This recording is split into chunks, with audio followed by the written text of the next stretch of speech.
The fifth state in the Union, but the first state in our hearts. The state of Connecticut has a long and storied history of success on and off the athletic fields, and 22 Threads is your go to apparel brand for all things CT. Visit the 22 Threads website at www.22threads.com to shop their stores and blue collar football apparel collections now. 10% of each item sold is donated to a local Connecticut nonprofit organization. Look good, do good, because you love CT.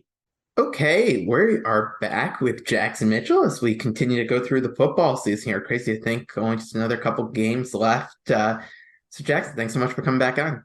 Yeah, appreciate it. Thank you for having me again.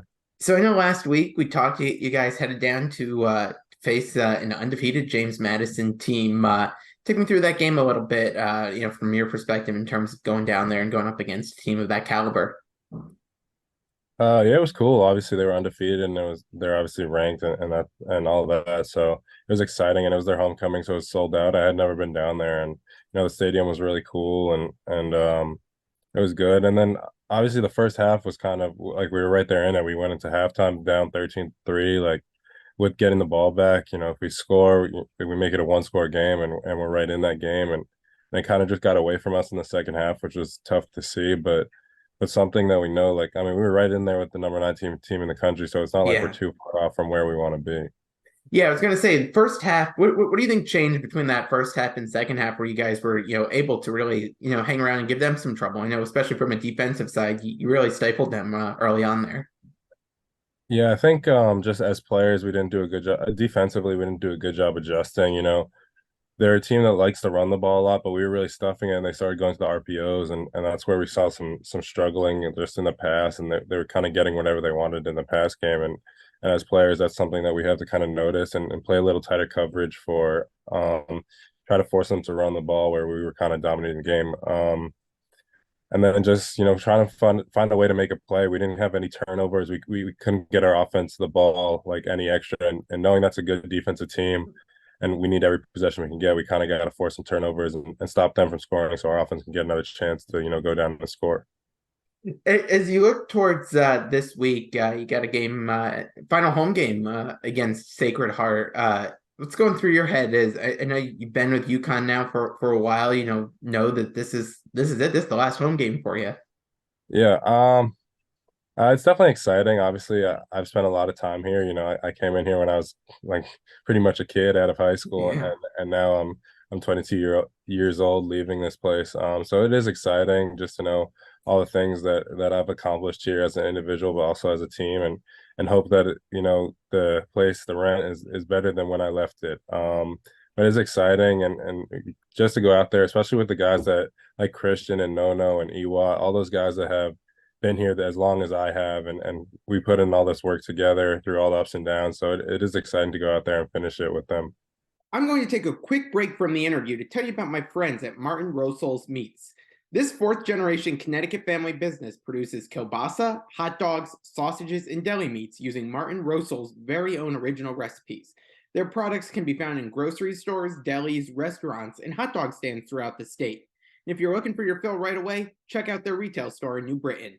For more information, visit martinroselsinc.com and go support a UConn fan owned business. And now, back to the interview. So you got another in-state team here in Sacred Heart going up against. What have you seen as you've been watching film on them this week? Yeah, I think they're going to try to run the ball. Both their starter and their backup running back have. I think the starter has 700 and the backup has 600 rushing yards. So they're definitely going to try to run the ball, and they'll probably just use the quarterback as well in the run game, which we've shown on film and something that they've shown on film. So something they're definitely going to try to do. And then I think just being for them, I think it's their last game of the season. They're obviously playing UConn, and a lot of them probably wanted to come to UConn. They went to another in-state school, FCS, so they definitely have a chip on their shoulder, and they're probably going to come here with some trick plays. And I wouldn't be surprised on that first drive or the first couple drives they have some trick plays or things like that on special teams as well. Just try to get momentum and score and get things going for them offensively. So that's definitely something that we've been keying in on all week. As you've been thinking about this matchup here, and you mentioned having another mobile quarterback, you think that's the key to this one is really being able to slow him down? Yeah, I think for sure. I think for them, they're going to keep it in their playmakers' hands, and they've done a good job running the ball, and they want the ball in those guys' hands.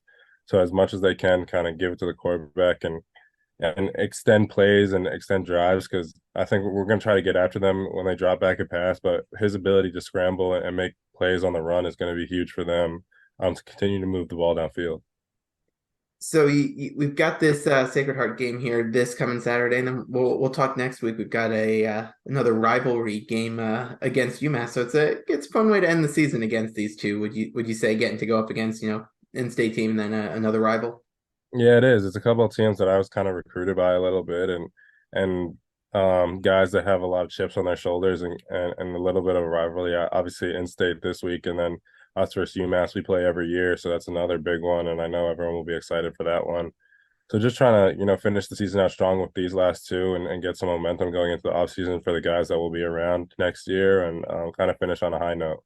So knowing that this is your last game at the Ren, I've got to ask favorite memory during your time at the that time at UConn playing at the Ren. Yeah, I've had a lot of people ask me that, but I think it's got to be last year at Liberty.